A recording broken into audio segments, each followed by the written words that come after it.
अस्सलामुअलैकुम नाज़रीन, मैं Ayyub MAS trust news of India network में आपका इस्तकबाल करता हूं। देखते हैं आज की अहम और आरएसएस के मोहन भागवत ने अपनी विजयदशमी स्पीच में कहा कि भारत में मजहबी इम्बैलेंस हो रहा, मजहबी इम्बैलेंस हो रहा, और बोला कि आबादी पर देखना पड़ेगा। तो मोहन भागवत साहब, आपका खर्जा तो हम रखते नहीं, किसी के माई का लाल का नहीं रखते, तो आपका क्यों रखेंगे? अब आप मेरे को बता दो कि मोहन भागवत साहब ये बोले हैं कि भारत में रिलीजियस इम्बैलेंस हो रहा है, तो हमारे मुल्क में एक चीज है TFR, टोटल फर्टिलिटी रेट, वो 2% हो गया। माने इंडिया का फर्टिलिटी रेट बहुत ज्यादा गिरा, और सबसे ज्यादा अगर TFR रेट गिरा मुसलमानों का गिरा, मुसलमानों का गिरा। ये national family health survey 5th उसका रिकॉर्ड बता रहा है। अब आप ये बोलते हैं कि रिलीजियस इम्बैलेंस मुल्क के लिए ठीक नहीं है, और मोहन भागवत ने कहा कि कैसे बन गया कोसोवो। मोहन भागवत साहब, हिस्ट्री अगर आप तोड़ मोड़ कर पेश कर रहे हैं तो आपकी गलती है। कोसोवो इसलिए बना क्योंकि सर्ब लोगों ने उन कोसोवो के मुसलमानों का जेनोसाइड किया था, इसीलिए बिल क्लिंटन के जमाने में नो फ्लाई जोन बनाकर कोसोवो को बनाया गया था। आप कहते हैं वो। अच्छा, दूसरी बात, मोहन भागवत को बड़ी फिक्र है कि मुसलमानों की आबादी बढ़ रही है, जो गलत है। मैं बता दिया आपको, TFR रेट गिर गया। मगर हम मोहन भागवत से पूछना चाह रहे हैं कि 90 लाख हमारे हिंदू बहनों की औलाद, माने 90 लाख बच्चियां मिसिंग है। 2000 से 2019 कितने? 90 लाख। उसको क्या बोलते हैं अंग्रेजी में? फीमेल फीटसाइड। मालूम हुआ बच्ची आउट। समझे ना? कितने हैं? 90 लाख। ये गवर्नमेंट का फिगर है। 2000 से 2019 तक 90 लाख बच्चियां मिसिंग है। अब आप हमको बताइए, 86.7% है ये। इस पर आप क्यों नहीं बोलते मोहन भागवत साहब?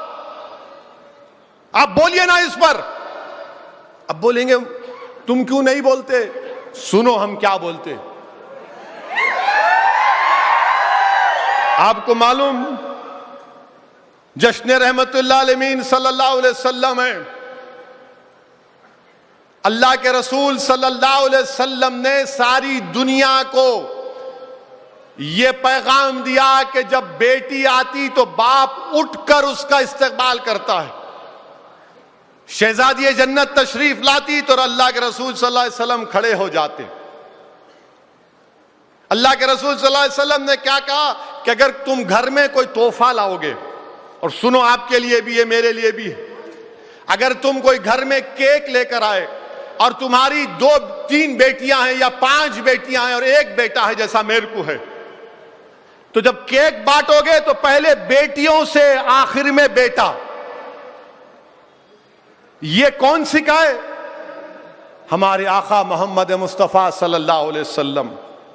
और फिर रसूलुल्लाह सल्लल्लाहु अलैहि वसल्लम ने फरमाया कि जिसने अपनी बेटियों से अच्छा बर्ताव किया, जिसने बल्कि 3 का जिक्र हदीस में आका ने फरमाया कि जो उनको अच्छा पढ़ाएगा, तालीम याफ्ता बनाएगा, नेक बनाएगा, उनकी शादी करेगा, तो आका ने फरमाया कि वो जन्नत में मेरे साथ उंगलियां बताकर कितना करीब रहेगा मेरे साथ।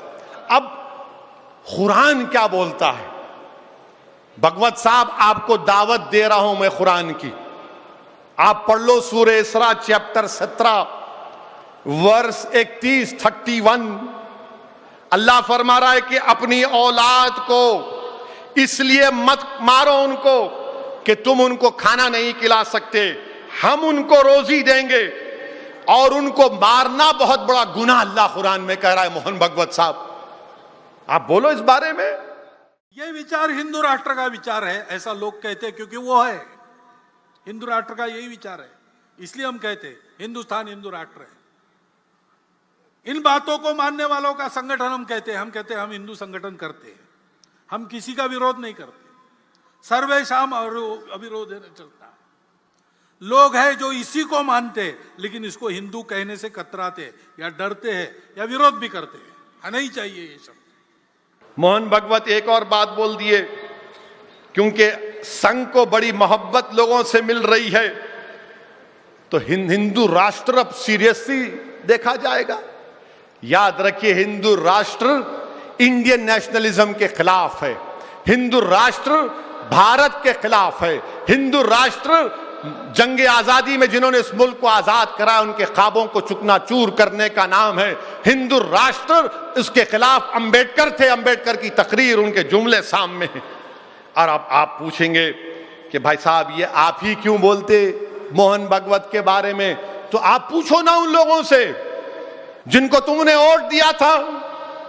ओवैसी तो बी टीम है ना, तो ममता बनर्जी, हम बंगाल में गए थे तो बी टीम हो गए। अब ममता बनर्जी बोल रही कि नहीं आरएसएस बहुत अच्छी है, मोदी अच्छे हैं, ओवैसी बुरा है।